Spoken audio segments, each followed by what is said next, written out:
बिस्मिल्लाहिर्रहमानिर्रहीम। अस्सलाम वालेकुम नाज़रीन, मैं हूं एडवोकेट एजाज अहमद नवाब और आप देख रहे हैं मेरा यूट्यूब चैनल कानून की दुनिया।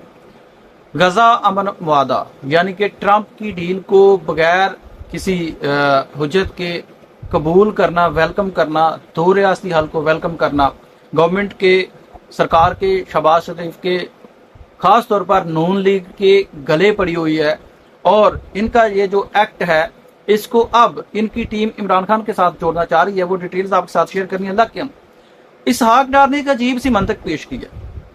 इसराइल को सपोर्ट करना, तस्लीम करना तक के बराबर जो है उसकी इसहाक डार ने अजीब मंतक पेश किया, वो आपके साथ सामने रखता हूं। और दूसरा, यार व्यूज लेने के लिए, यूट्यूब के व्यूज लेने के लिए भी ऐसा करना पड़ता है, फॉर्म 47 टाइप काम करने पड़ते हैं। ये बड़ी हैरानकुन बात है, उसकी डिटेल भी आपके साथ सामने रखनी है। लेकिन जो नेतन्याहू ने पैगाम दिया है, जो नेतन्याहू ने अपना इरादा जाहिर किया, बल्कि आला ऐलान बताया है, क्या उसके बावजूद भी शहबाज शरीफ साहब इस 20 नुकाती या 21 नुकाती एजेंडा जो है अमेरिका का, डोनाल्ड ट्रंप का, उसको सपोर्ट करेंगे? वो एजेंडा जिसमें सिर्फ और सिर्फ इसराइल की बात हो रही है, इसराइल की सपोर्ट हो रही है। हमास को उन्होंने कहा ये खत्म ही कर देंगे, गजा पर अमेरिका का और इसराइल का कब्जा रहेगा, जब दिल करेगा छोड़ेंगे। तो ये एक बड़ी अजीब सी बात है जिसको हमारे वज़ीर आज़म साहब ने बड़ी आसानी के साथ इसने कहा कि हम वेलकम करते हैं। लेकिन दूसरी तरफ हमास वाले और फ़लस्तीन वाले क्या इसको एक्सेप्ट करेंगे, क्या इसको कबूल करेंगे या नहीं? लेकिन दूसरी तरफ एक और क्वेश्चन भी क्रिएट होता है कि अगर हमास वाले इसको कबूल नहीं करते, अगर हमास वाले इसको कबूल नहीं करते, पाकिस्तान तो कबूल कर ही चुका, पाकिस्तान तो वेलकम कर ही चुका, पाकिस्तान तो अमेरिका के कहने पर कुछ भी कर रहा है आजकल। क्या अगर हमास वाले इसको एक्सेप्ट नहीं करते और कहते हैं कि हमने गजा नहीं छोड़ना, हम बैठे हैं, कर लो जो करना है, जो पिछले आप 60-70 सालों से कर रहे हैं, खासतौर पर पिछले साल 1.5 साल से आप कर रहे हैं, 60,000 औरतों, बच्चों, मर्दों को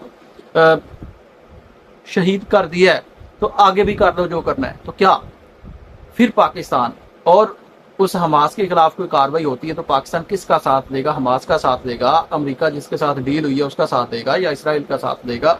या अगर इंटरनेशनली हमास को दहशतगर्द डिक्लेयर करके उसके खिलाफ कार्रवाई का अंदिया दिया जाए तो क्या पाकिस्तान फोर्सेस उसमें शामिल होती हैं या नहीं? ये बड़े क्वेश्चंस क्रिएट हो रहे हैं और ये बड़े अहम आने वाले दिनों में ये क्वेश्चन होने हैं। अब बात करते हैं जी दो रियासती हल। शहबाज शरीफ साहब ने जो दो रियासती हल, जिसको उन्होंने कहा कि जी इमरान खान भी कहता है दो रियासती हल, शहबाज शरीफ साहब ने बड़ी आसानी के साथ इसको एक्सेप्ट कर लिया। ये जो दो रियासती हल है, ये इसराइल ने दो रियासती हल दिया है। ये दो रियासती हल ट्रंप ने दो रियासती हल दिया है। और दो रियासती इसका हल का मतलब यह है कि जहां पर कब्जा है, गजा पर कब्जा है, वहां पर ही रहेगा। गजा पर कब्जा है वहां पर ही रहेगा, बल्कि हमास को खत्म कर दिया जाएगा, हमास का नामो निशान मिटा दिया जाएगा। गजा पर इसराइल का कब्जा रहेगा, अमेरिका वहां पर डेवलपमेंट करेगी और वो निज़ाम चलाएंगे। लेकिन इस गजा अमन मुआहदा का कोई भी ऐसा पॉइंट नहीं है जिसमें फ़लस्तीन को आज़ाद रियासत तस्लीम किया जाएगा। दूसरी तरफ इमरान खान ने दो रियासती हल का जो कॉन्सेप्ट दिया था, वो उन्होंने हर बार साथ कहा कि 1967 से पहले, 1967 से पहले जो हदूद थी, जो बाउंड्रीज थी, अल-कुद्स फ़लस्तीन का दारुल खिलाफा था, यानी कि यरूशलेम जो दारुल खिलाफा था फ़लस्तीन का, वो रहेगा। वो दो रियासती हल, आज वाला दो रियासती हल नहीं कहा था।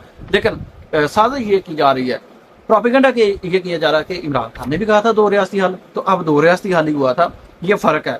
लेकिन नेतन्याहू ने प्रेस कॉन्फ्रेंस के बाद, ट्रंप के साथ प्रेस कॉन्फ्रेंस के बाद, नेतन्याहू ने ये कहा कि हमारी जो आर्मी है वो गजा से नहीं निकलेगी। अपनी आवाम को उसने कहा कि हमारी आर्मी गजा से नहीं निकलेगी और हम फ़लस्तीन को आज़ाद रियासत तस्लीम नहीं करेंगे, हम फ़लस्तीन को रियासत मानते नहीं है, तसव्वुर भी नहीं कर सकते हैं।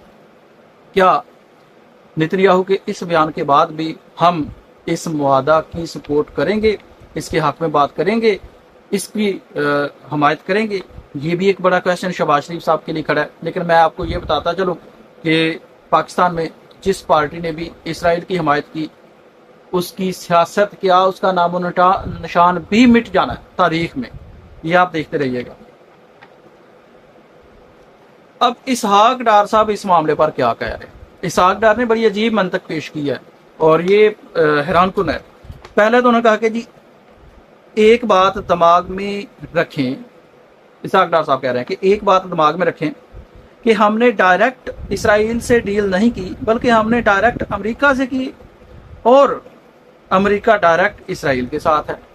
یہ کیا بات ہے کہ ہم نے اسرائیل کے ساتھ ڈیل نہیں کی؟ بھائی ہم نے تو امریکہ کے ساتھ ڈیل کی ہے۔ امریکہ کے ساتھ آپ نے کیا ڈیل کی ہے کہ اسرائیل جو کر رہا ہے وہ ٹھیک ہے، یعنی کہ یہ کہہ رہے ہیں کہ بھائی جان اسی امریکہ اسرائیل نال گل نہیں کی، امریکہ نال گل کی اور امریکہ نے پھر اسرائیل، یار عجیب منطق پیش کی ہے۔ یعنی کہ عوام کو فدو سمجھتے ہیں، یعنی کہ آپ سمجھتے ہیں کہ ہم نے جو عوام کو کہنا عوام نے آنکھیں بند کر کے بات کر لینی ہے۔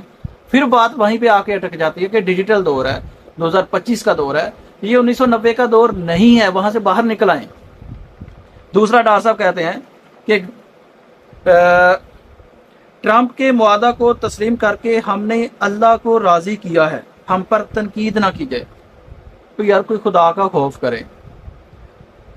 60,000 بچے خواتین لوگ وہاں پر شہید کیے گئے ہیں، بھوک سے لوگ مر رہے ہیں، سٹارویشن کی وہاں پر سچویشن ہے، اور حماس کو ہی آپ ختم کرنے کا معاہدہ کنسیڈ کر رہے ہیں، ایکسیپٹ کر رہے ہیں، ویلکم کر رہے ہیں۔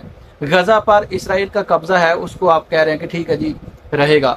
غزہ کا جو مسلمانوں کا شہر ہے، جو قبلہ اول جو سرزمین ہے، اس پر آپ یہودیوں کی، عیسائیوں کی آپ سرپرستی دے رہے ہیں اور آپ کہہ رہے ہیں کہ ہم نے اللہ کو راضی کیا ہے۔ آپ بھی اس معاملہ میں اللہ تعالیٰ کو بھی ساتھ میں آپ لے آئے ہیں۔ پھر کہتے ہیں یوٹیوب کے بارے بات کر لیتے ہیں کہ یوٹیوب کے جو ویوز ہیں، مجھے یہ سمجھ نہیں آئی کہ یار آپ تقریر کر کے آئے ہیں، اگر آپ نے بہت اچھی تقریر کی ہے تو آپ کا پروموٹ کرنا آپ کا رائٹ ہے، آپ پروموٹ کریں، لیکن ایسے ہتھ کنڈی استعمال کرنا اور اس حد تک چلے جانا کہ یوٹیوب ویوز شہباز شریف کو بہت زیادہ ملے۔ اب ان کی حقیقت کھل کر سامنے آ گئی۔ مقابلہ تو عمران خان کا کرنا تھا نا، کہ عمران خان کے تو اب تک 7.2 ملین ویوز ہو چکے ہیں، جو کہ آرگنائزڈ، جو کہ بالکل اوریجنل ہیں۔ اب ڈار صاحب سمجھ نہیں آئی یار، یہ یوٹیوب کے ویوز پر ملک کے ڈپٹی وزیر اعظم کو بیان دینے کی کیا ضرورت پیش آ گئی؟ اتنا ہلکا سا پوائنٹ۔ کہتے ہیں کہ جی میں نے تازہ ترین نمبرز چیک تو نہیں کیے، مگر اقوام متحدہ کی جنرل اسمبلی میں شہباز شریف کی تقریر پہلے 24 گھنٹوں پر یوٹیوب پر سب سے زیادہ دیکھا گیا۔ کہتے ہیں کہ یوٹیوب پر سب سے زیادہ دیکھا گیا اس ویوز کو، لیکن جب عوام نے چیک کیا تو عوام نے دیکھا کہ یار ابھی تو کچھ لاکھ ویوز تھے شہباز شریف کی تقریر پر، کچھ ہزار تھے، لیکن اچانک سے 1.3 ملین کیسے ہو گئے؟ تو اس کا پھر توڑ بھی نکلا۔ توڑ کیا نکلا؟ فہیم اختر ملک صاحب نے سٹوری سنائی۔ وہ کہتے ہیں کہ UNO کی شہباز شریف کی تقریر سپانسرڈ کی گئی ہے۔ پیسے کس نے دیے ہوں گے؟ سپانسرڈ کا کیا مطلب ہے کہ آپ نے کوئی ویڈیو اٹھائی ہے، اس کی پیمنٹ کی ہے اور یوٹیوب کو ریکویسٹ کی ہے کہ یہ ویڈیو کو ہم سپانسر کر رہے ہیں، آپ نے اس کو پھیلانا ہے۔ پیسے دے کر اگر آپ ویوز لیتے ہیں تو ان ویوز پر افسوس ہی کیا جا سکتا ہے، اور تو کچھ نہیں کیا جا سکتا۔ کہ اگر آپ سپانسرڈ کر کے ویوز لے رہے ہیں، کس نے پیسے دیے، کتنا خزانہ گیا، یہ تو ابھی اگر اس بات پر بھی تحقیقات ہوں گی تو دیکھا جا سکتا ہے، لیکن فی الحال کے لیے یہی ہے کہ یہ جو ویوز ہیں یہ اوریجنل ویوز نہیں ہے، یہ سپانسرڈ کر کے ویوز آیا۔ یہ فہیم اختر ملک صاحب کی خبر ہے، آپ نے اسکرین شاٹ بھی چیک کیا، اور اپنی رائے کا اظہار ضرور کیجیے گا۔ شکریہ۔